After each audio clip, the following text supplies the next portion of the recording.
नमस्कार, मैं डॉक्टर त्रिशु शर्मा आपका इस खास प्रोग्राम में स्वागत करता हूं। आज हम एक ऐसे विषय पर चर्चा करने के लिए यहाँ पर हैं जिस विषय का नाम है इलेक्शन एक्सप्रेस।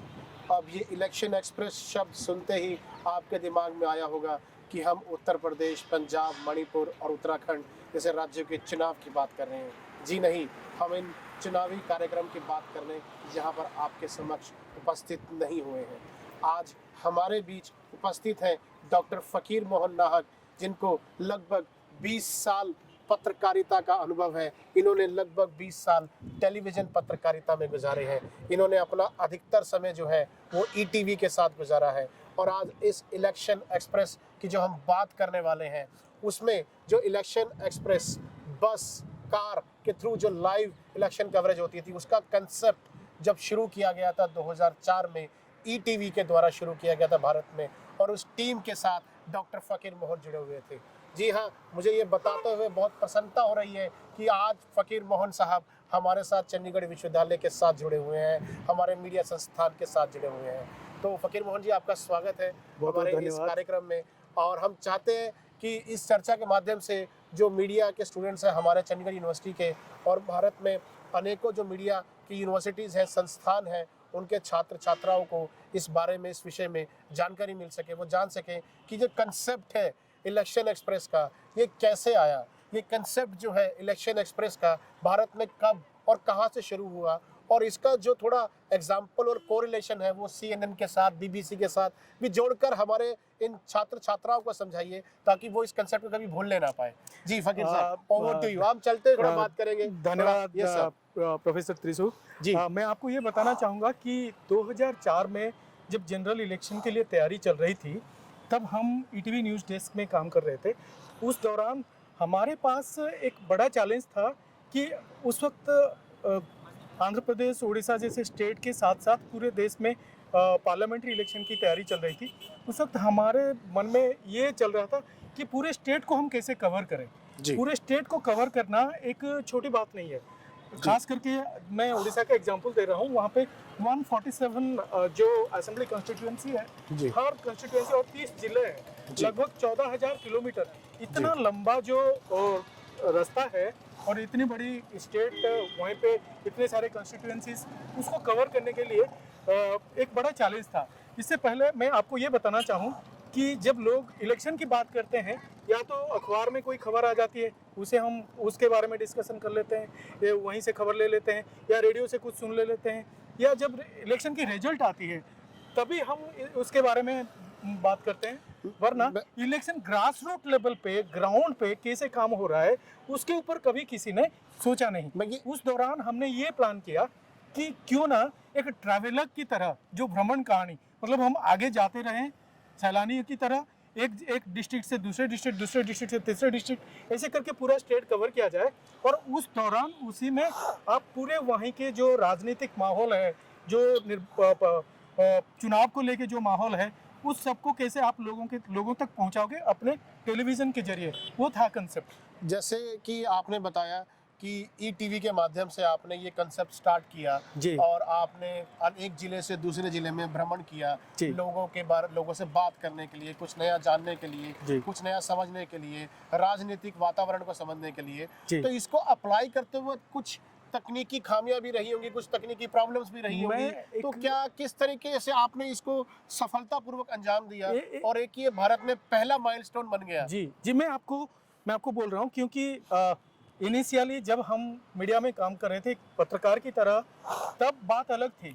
जब हम एकेडमिक्स में आए तब हम रियलाइज़ किए कि काम, अगर जब हम देख रहे हैं, टाइमलाइन देख रहे हैं पिछले 15 साल में, 18 साल में, कि इलेक्शन एक्सप्रेस को लेके क्या क्या काम हुई है, दूसरे लोगों ने काम किया है कि नहीं किया है, जब देख रहे हैं तभी पता चल रहा है कि ये माइलस्टोन था, ये टॉर्च बियरर था, ये बिगिनिंग वहीं से हुई थी।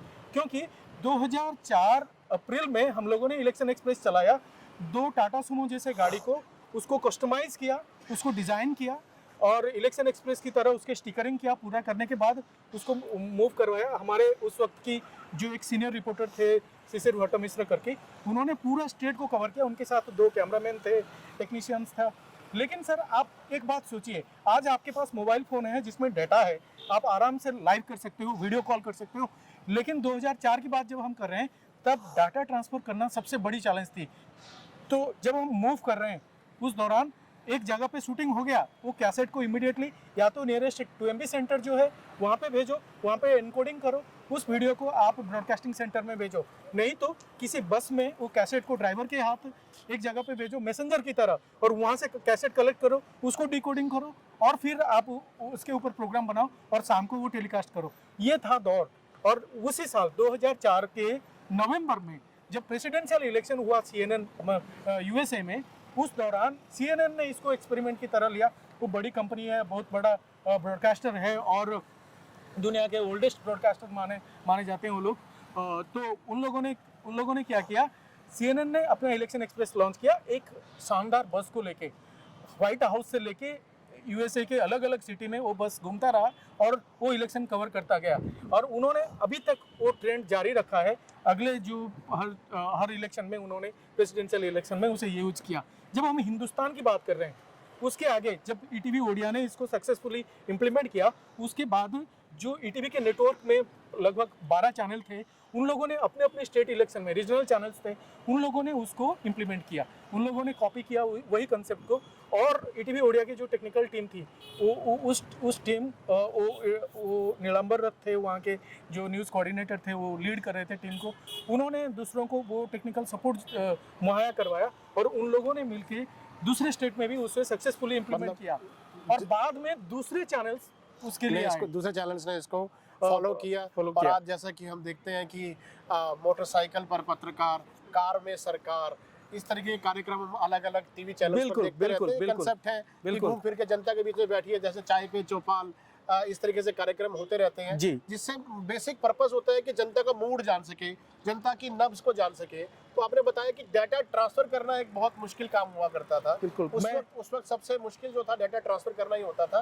तो उस समस्या का समाधान भी आपने बताया कि आप ड्राइवर्स के थ्रू भेज देते थे, बस ड्राइवर्स के थ्रू भेज देते थे, वो ठीक है। लेकिन धीरे धीरे जैसे टेक्नोलॉजी इवॉल्व होती रही, तो उस पूरे सिस्टम में किस तरीके के परिवर्तन आए ताकि इसको ईज ऑफ डूइंग बिजनेस बनाया जाए? मैं और एक अच्छी बात बता रहा हूँ आपको कि जब डाटा ट्रांसफर, तब आप कैसेट भेज रहे थे, DV कैसेट्स भेज रहे थे, और वो डाटा जाके 2MB सेंटर में या 4MB सेंटर में पहुंचता था या VSAT सेंटर में पहुंचता था, वहाँ पे इनकोडिंग होके डाटा ट्रांसफर होता था। लेकिन आज की दौर में जब धीरे धीरे आगे हम बढ़े, जब मोबाइल डाटा आया, मोबाइल डाटा आने के बाद पहली बार लैपटॉप के साथ मोबाइल को कनेक्ट करके एक जैसे छोटा सा फोटोग्राफ हो गया, 5 सेकंड, 10 सेकंड, 15 सेकंड के वीडियो हो गए, इस तरह के ट्रांसफ़र किया गया डाटा, और उसको हम कहें DNG, digital news gathering. Digital news gathering process वहीं से शुरू हुआ। और इनिशियली हम कहें तो ये जो प्रोसेस है, इनिशियली आपके CNN ने इसे इम्प्लीमेंट किया था। CNN वहाँ पे टेक्निकली दे वेर एडवांस्ड, तो 2004-2005 में उन लोगों ने उसे शुरू किया था। फिर बाद में इंडिया में ETV नेटवर्क ने इसे अपनाया और ETV ने इसको शुरू किया, बाद में NDTV ने इसको अपनाया, और धीरे धीरे DNG से हम आगे जाके फिर जो टेक्निक्स डेवलप हुए, जिसमें हमें ब्रॉडबैंड मिल गए, हमें हाई स्पीड इंटरनेट मिल गया। हाई स्पीड इंटरनेट के जरिए अब हम आराम से डाटा ट्रांसफ़र कर सकते हैं। और ख़ास करके जब अभी आपके व्हाट्सअप आ गया, स्काइपी आ गया, ये जो मोबाइल एप्लीकेशंस आ गए, उसमें अभी क्या कर रहे हैं, हम डायरेक्ट रिपोर्टर को वहाँ पे खड़ा करके मोबाइल से ही लाइव कर सकते हैं। तो ये जो है, ये टेक्नोलॉजिकल चेंज है पिछले 20 साल में। इंडियन टेलीविज़न अगर पिछले 20 साल में देखें, हम 20 चैनल से आके अभी 900 करीब चैनल में पहुँच गए इतने दिनों में। और ये 900 चैनल की टेक्निकल जर्नी में ये सारे परिवर्तन आए हैं पिछले 20 साल में। बहुत अच्छा हमें डॉक्टर फ़कीर मोहन ने अपने 20 साल के पत्रकारिता और अब लगभग पिछले 4 साल से अध्यापन के एक्सपीरियंस और तजुर्बे से बताया कि किस तरीके से इलेक्शन एक्सप्रेस जो एक शब्द है, जो आजकल एक तकनीक बन गई है, जैसे सर ने बताया DNG की डिजिटल न्यूज़ गैदरिंग, और आज डिजिटल माध्यमों के द्वारा जो डाटा ट्रांसफ़र करना है वो भी बड़ा इजी हो गया है। तो मैं फ़कीर मोहन सर का धन्यवाद करना चाहूँगा हमारे साथ जुड़ने के लिए, कि उन्होंने अपने बेसिक प्रोफेशनल एक्सपीरियंस से हमें इतने अच्छे तरीके से समझाया कि what was the concept of election express. मैं दोबारा बताना चाहता हूँ कि हम किसी चुनाव की बात नहीं कर रहे हैं। हम इलेक्शन एक्सप्रेस जो एक तकनीकी शब्द है, जो एक नया एक्सपेरिमेंट था टेलीविज़न जगत में, जिसको सबसे पहले भारत में ईटीवी ने शुरुआत किया था और उस ईटीवी की टीम के साथ हमारे डॉक्टर फ़कीर मोहन जुड़े हुए थे। तो मुझे उम्मीद है ये एक्सप्लेनर वीडियो जो है आप सभी को पसंद आएगा। तब तक आप हमारे साथ अब जुड़े रहिए, हमारे साथ आप जुड़े रहिए। ऐसे ही मोर एक्सप्लेनर वीडियोज़ के लिए हम आपके ज्ञानवर्धन के लिए इस तरीके के प्रोग्राम बनाते रहेंगे। धन्यवाद।